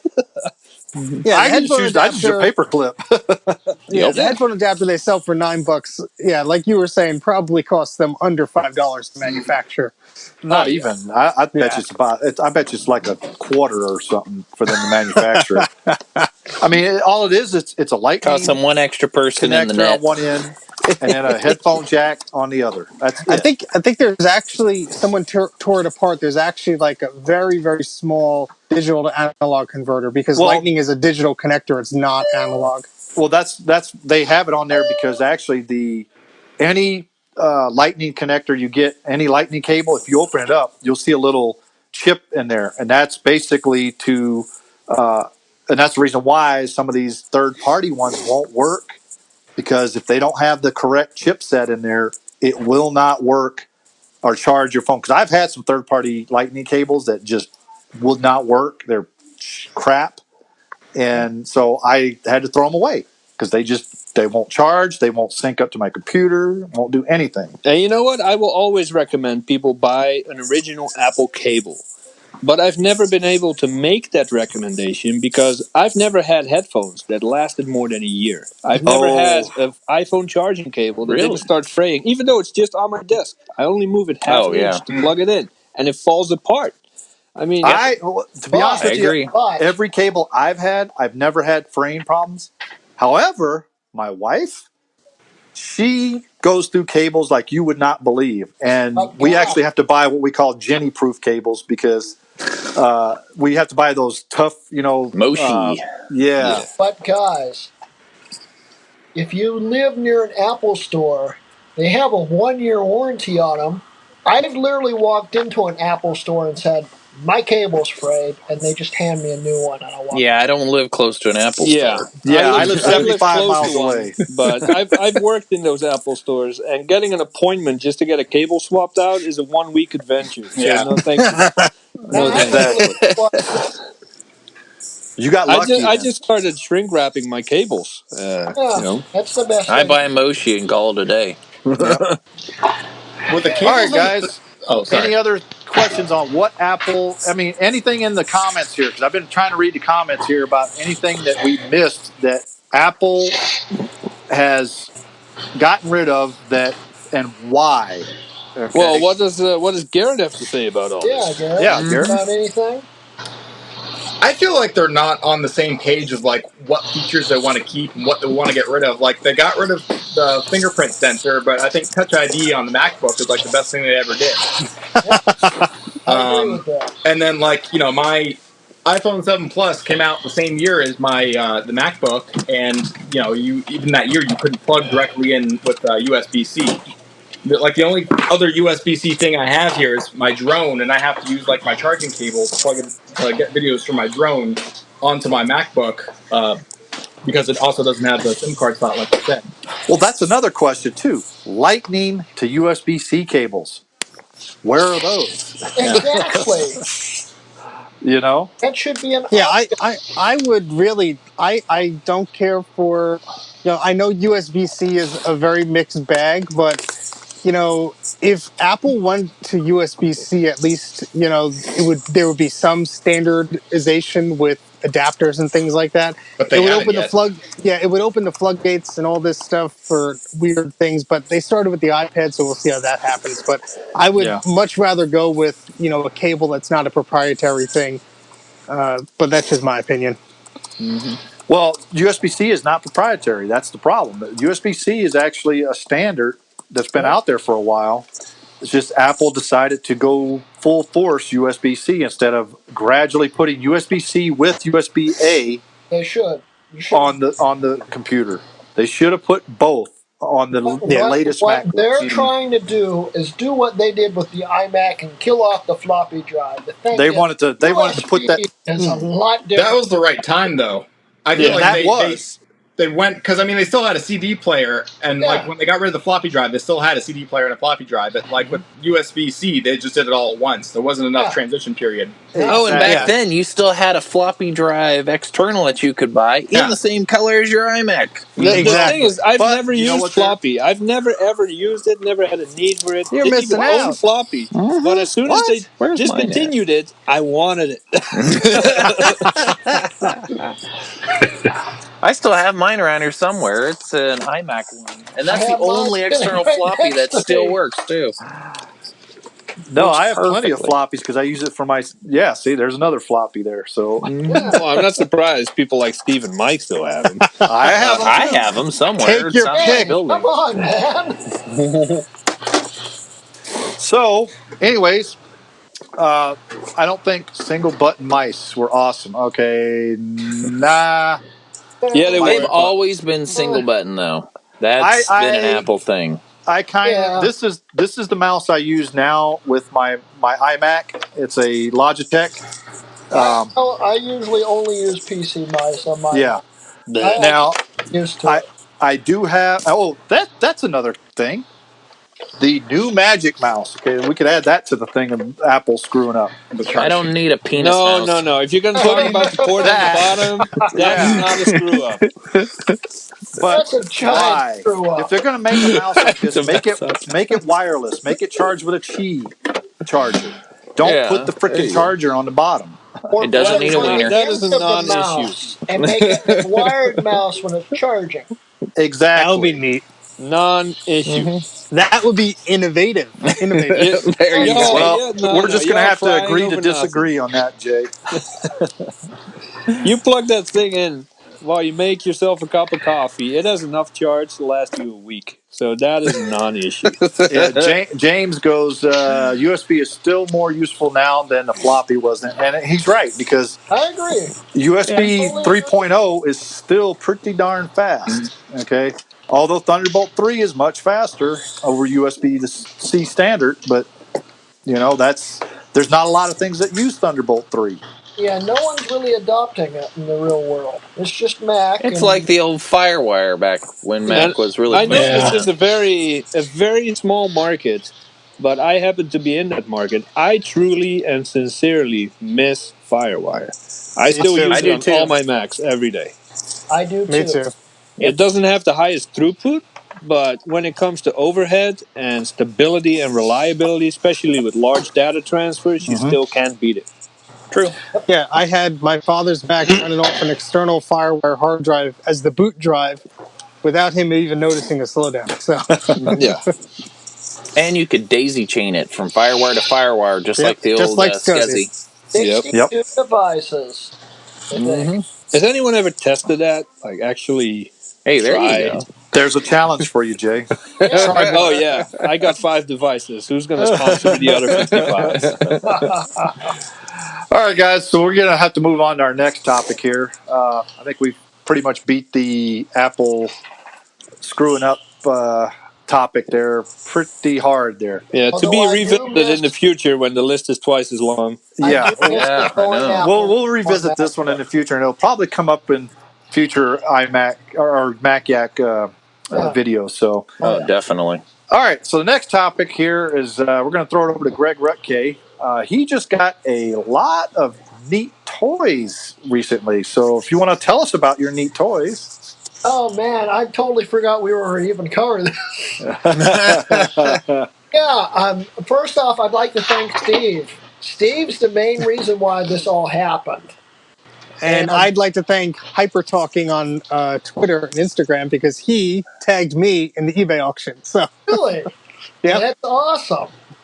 Yeah, Steve had sent us a message in our group chat with a link to a Mac clone system. And this Mac clone system, I actually have it sitting right here. All right, I have the picture of your car posted up there right now. Yeah. nice. Well, it is a Oh, that's a beauty. Super Mac S900. I don't remember the exact model. It's a 200 megahertz. It's supposed to be on this faceplate, which is missing right now. But S900 is the model. yeah, but it's a 200 megahertz model. I don't remember the exact designation. But anyway, this system, back. Steve's actually working on a video about clones right now. Very good video. We've seen the previews of it. Thank you. But the Super Mac is a very interesting system. This one's running a 604E 200 megahertz PowerPC processor. The thing is, it kind of reminds me of a late 90s Dell Dimension. Same plastic, same case, basically, which is one of the things that's turning me off a little bit on it. But this thing's fully functional, except the hard drive I think is a little funky. But anyway, Steve had linked this eBay auction, and it was going for $69. Buy it now, or you could bid on it for like $39. But buy it now was still extremely cheap because clone systems are extremely expensive now because, well, when Apple stopped licensing it, support dried out for them. So people got rid of them. They just trashed them. So to find one, they're extremely expensive. The eBay effect, guys. Watch our last video for that. It's very valid now because even though clone systems back in the day were extremely cheap compared to an Apple counterpart and actually usually performed better, today it's the complete opposite. The Apple systems are cheaper. The clone systems are a lot more expensive on eBay. And it was $69. Buy it now. I bought it that second I saw it. Okay, and I went up. It was local. It was in Pittsburgh. I live in West Virginia, not too far away from Pittsburgh, and I drove up there. It's about an hour and a half away from me. And as I was driving up there, I had noticed the night before that the guy also had a Power Mac blue and white system, and this is just like any other Power Mac blue and white, except this system right here is very special, and I noticed it in the eBay listing. This system right here is got to be one of the oldest blue and whites in existence. It's a pre-production blue and white, built December 20th, 1998. Steve Jobs didn't unveil these until December 5th, 1999. Wow. So this thing existed when he unveiled it. Extremely rare, okay? You're not going to find one much. Any good stuff on the inside, like SD card readers? No, but it's actually in pretty good shape. It's a little dirty, but I actually just got a new replacement faceplate for the zip drive. It came in the mail today. I'll put it on. But anyway, the guy also had that listed for the same price. When I was driving up, I called him. I'm like, I'll offer you $30 right now, even though it's a little high for it. It's so old that I just had to have it. He's like, yeah, I'll do that. I sent him the money when I got there. I got that, and then he threw in everything else for free. He gave me boxes of stuff. I mean, this stuff is incredible. It came with ADB stuff and more ADB stuff. Oh, it's a 604E200. It's just a processor name. But anyway, that's the model number. But anyway, lots of stuff, as you can see in the pictures right now. It came with books and all this stuff. And the original reason why I was going up to Pittsburgh wasn't for any of that stuff. I was actually planning to going up the day before. Steve even linked all this stuff. Originally, I was going up for 2 cinema displays, 20-inch aluminum cinema displays. And the guy selling them, it was on Facebook Marketplace. He wanted $50 for both of them with power supplies. And actually, I actually got him for $45. And the guy in his truck, when I went to pick him up, he had his old Mac Pro that had died in the back of the truck. And he's like, "Do you want it?" I'm like, "Of course I do."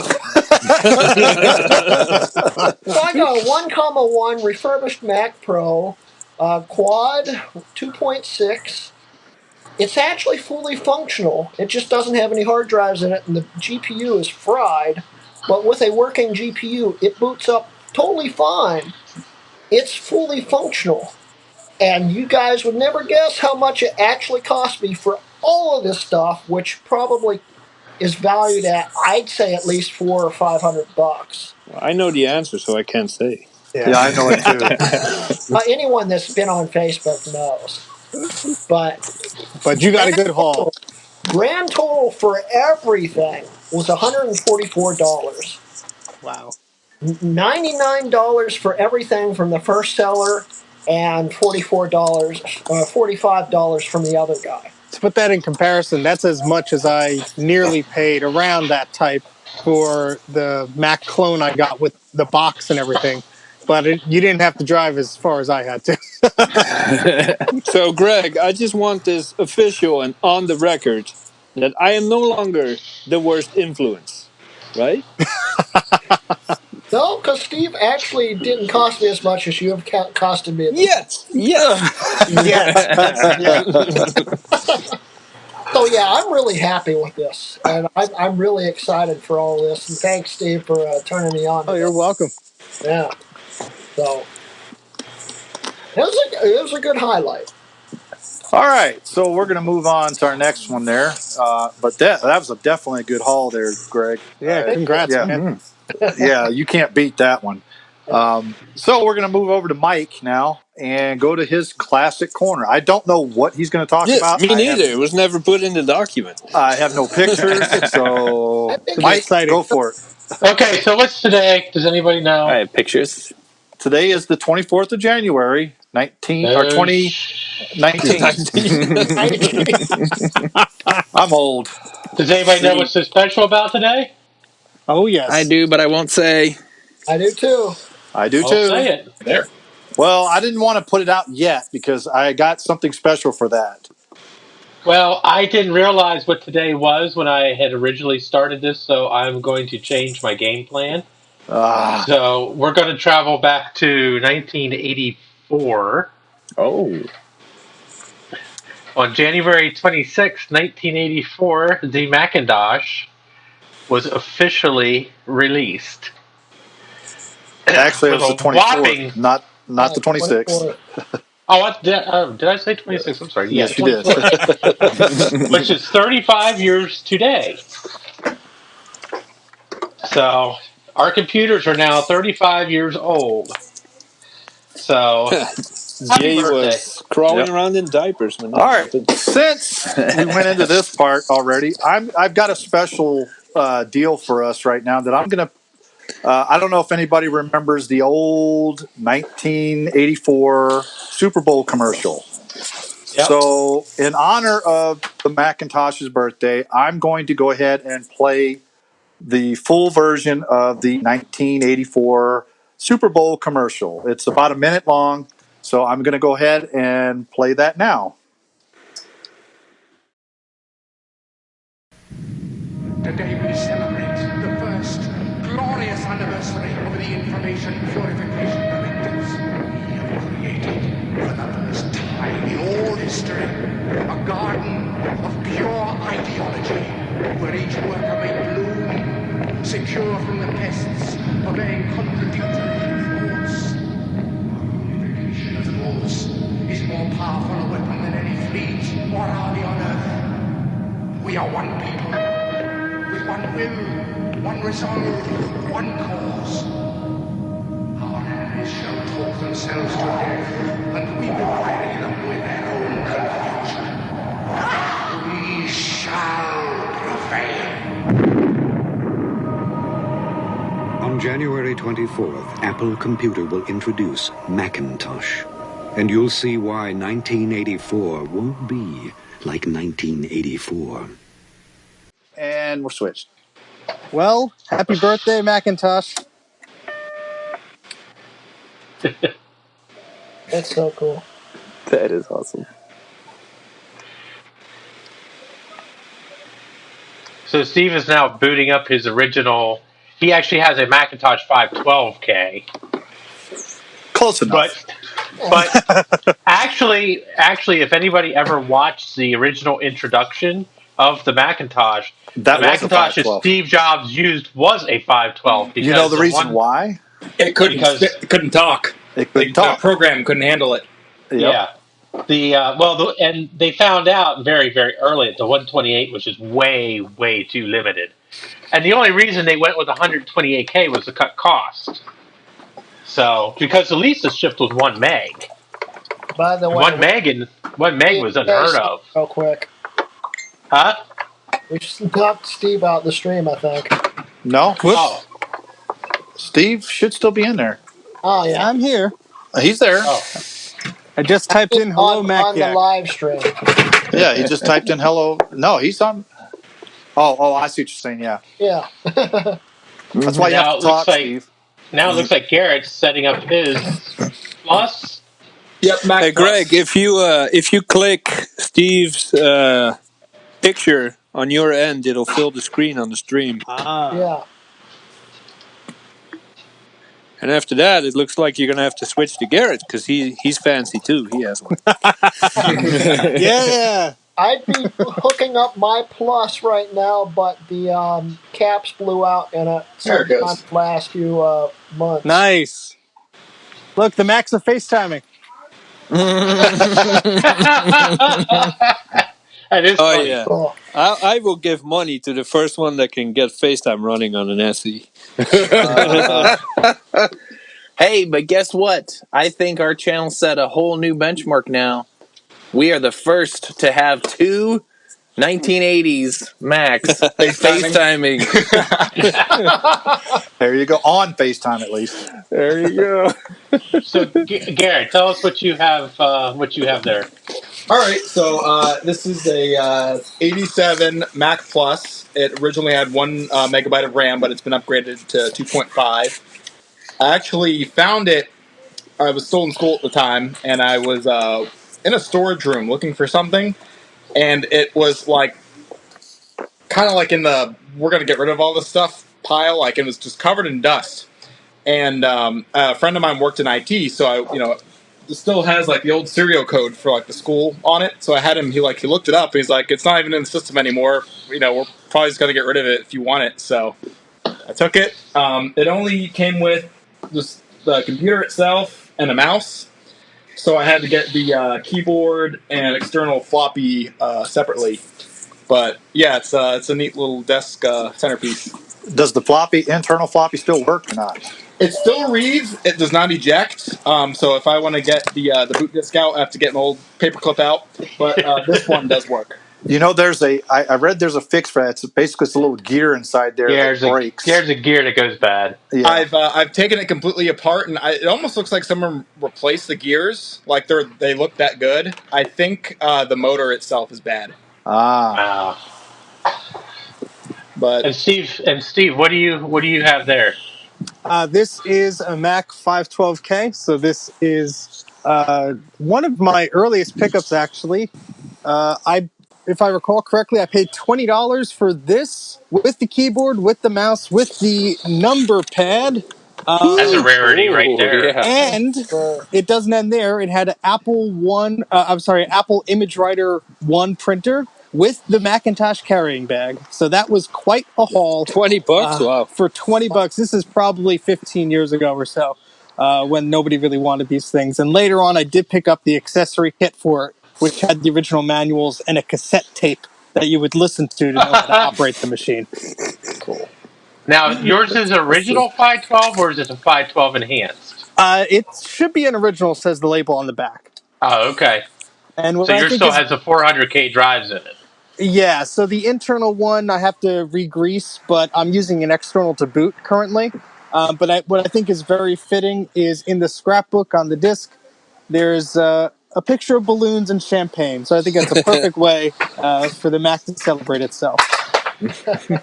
I think so That is too. cool. And that actually is kind of cool because the very first Macintosh I ever owned was not the first one I used, the first one I personally owned was a 512K enhanced.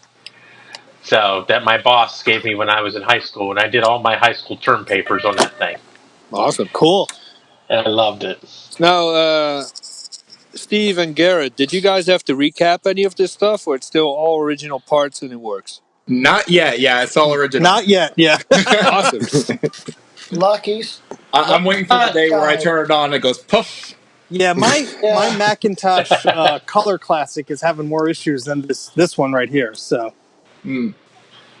Yeah, typically I found that the early compact Macs aren't too horrible. There's a couple of caps on the analog board that have a tendency to pop, and I think it's just because of the power they deal with. But overall they're not bad. It seems like the newer you get, the worse they get. yeah, Starting with about the SE, I think the SE30 is like one of the worst, unfortunately. One of the best compact Macs, but one of the worst in terms of reliability anymore. well, I'm glad I only have the original SC. Yeah, I would definitely keep an eye on those because you don't want those caps to leak onto the board because the motherboard's sitting on the bottom and that's the worst place for it. The battery. Well, I've had a few in the past, and when I picked them up, they always worked. Once I got home and I plugged them in, they all smoked. So I think it's that power surge of powering it on or plugging it in even that does it in. Well, Yep. there's Well, the one good thing thing. is their Plus and the 512 don't have the battery on the board, so There's one thing cool. you guys should invest in is something extremely rare. Super Oh, system. yes. So how are we going to invest in it Mac if it's Cool rare? Fan. What is that? The Mac Cool Fan. This Oh, okay. Whoa. That's the Mac be cool. Oh yeah. this is the same cooling system that my dad's Mac Plus had. This thing is really neat, and I'm sure someone could make a modern equivalent. it's still it's the one my dad had still connected to that broken one. But I bought this one on eBay. These things are really hard to find.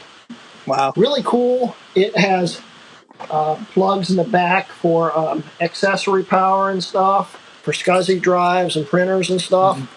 Really neat. Where did the fan force air in at? Did it? There's vents in the top, and would In the handle. Yeah. suck the heat out of the handle area and straight out the back. Okay, that's what I was wondering. Yeah. So it cooled. Yeah, I forgot about that. So they cooled the same way that the iMac G3 did, where it was vents located around the handle area. Yep. No internal fan on those things? No. The iMac G3 did have an internal fan. Only the Revision AMD. No, I mean No, no. My iMac G3 doesn't have an internal fan at all. The first Take apart the generation hard did. drive, you'll find it. loads didn't. I think it was Steve's video where I saw that the very first iMac G3s had a fan. I didn't even know They that. did. Yeah. Slot loadings don't. Yeah, I have a slot loader. It doesn't have a fan in it. They get very warm inside. Yes, Oh, they yes. do. You could Steve feel the Jobs heat and his rising off the 8 top. of fans. The best iMac G3 sticker that I ever saw someone put on one was an old school, and there was a sticker on the side of the graphite slot loading model, and it says, "Be careful, I get hot."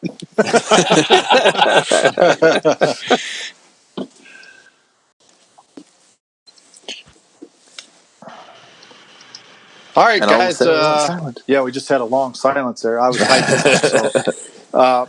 But I was going to ask, saying, any questions for the our fans out there tonight? Because we're pretty much at the end of all of our topics that we had to cover tonight, which I think we did pretty good actually tonight. We could still cover the SE30. I mean, Mike was originally going to talk about it anyway. That's okay. We'll do that another time. Yeah. There you go. Well, yeah, but it's also When I actually have pictures and everything to show everybody. that's true. And then what we'll do is we'll forward. Or maybe I'll be even better and go get mine from my ex-wife. Although that's not really a good representation because mine's actually an SE that's been upgraded to an SE30. That doesn't matter. Nice. People like me will know the difference anyway. True. The cases do look different, but you know. Now, I have an idea. We could start, our next Mac Yak project could be to make a modern, let's call it a Mac Yak cool for the modern iMac to take care of some of its shortcomings in cooling. Well, I was thinking, forget the PowerPC Can't challenge. be Let's kind do of the like one SE of those challenge. intercoolers. Oh my God! That sucks. No, I don't even own an SE anymore. I had one before, but I traded it for my G5. So Yeah. This is actually perfect timing. I'm down to 5% battery on my phone. yeah, Oh, I think we're almost at the 2 hour mark anyway. So guess what? We actually did pretty good today. I think everybody for showing up tonight. All our fans out there that keep us going here. yes, Tell your thank you very friends. much. If you like this video, go ahead and hit that thumbs up. Subscribe. And comment. Comment down in the comments, but make sure you hit that thumbs up button. We need all those thumbs ups, Yeah, and And if please do if you have comment. any We read them. questions that you want answered in the next stream, just put them in the comments here. We look back and we Yes, we answer do. them next week. Yep. So if there's no other questions there, yep, happy 35th birthday, Macintosh. Mac. So I'm pretty sure you guys enjoyed that video because I thought it was appropriate to show that today because Yeah. Todd's got a question for us real quick, and we can answer it pretty okay. fast. It is a newbie question. Can I be logged in to two Macs with the same Apple ID iCloud account? Yes, Yes, you can. You can log in as many as you want. That is correct. It's a resounding yes across the board. Now, iTunes is a different story. You only Yeah, got you three. have to say that. 5, yeah. Yeah. So But that's Macs, a you can be different- logged in across all of them. Yep. Next week's guest is Tim Cook. Well, we have I hope. we have another Look, if guest you know in something we mind. don't know, go ahead and invite him. Yeah. Now we have another guest in Don't. mind, but he's in Yep. Australia, so scheduling is a little tricky. But that might be next week. That might be fun next week. special If you like guest, especially macOS for retro. 9, definitely keep an eye on the announcement for next week. Yep. Oh, and we want to thank There you go. Garrett for being here because Yes, thank you. thank you Absolutely. for joining us tonight and showing off your classic Mac stuff you've got there. We might have you on again maybe for doing Apple II thing or not. I mean, even That'd though be cool, yeah, we 'cause are I named still Mac don't know how Yak, it More of works. the Apple II. yeah, even though What was we're that? named Mac Yak, it still fits in with everything we talk about. Yeah, Yeah. I want to see more of the Apple II. I do too. I was starting to film a video on it, so when I figured out how to do some Apple basic stuff, I'm definitely going to. Good. I might do a Let's Play of Oregon Trail. I got Oregon Trail 4 already. There we Yeah, go. Send us I'm in still the looking for a 2E. in the chat, Garrett. Send me your YouTube link so I could put it in the Gotcha. description of this video. What's too, your as well. channel name? It's I am Garut. So like that. Yeah, But you're not get one and Groody. send it to you. But you're not Groody. Yeah, that's my Right. nickname. Let's see. All right, guys. So that's it's been fun. And happy 35th birthday, Mac. And we'll see you guys all again next week. But make sure you like, comment, and subscribe. We want all three See of you those. later.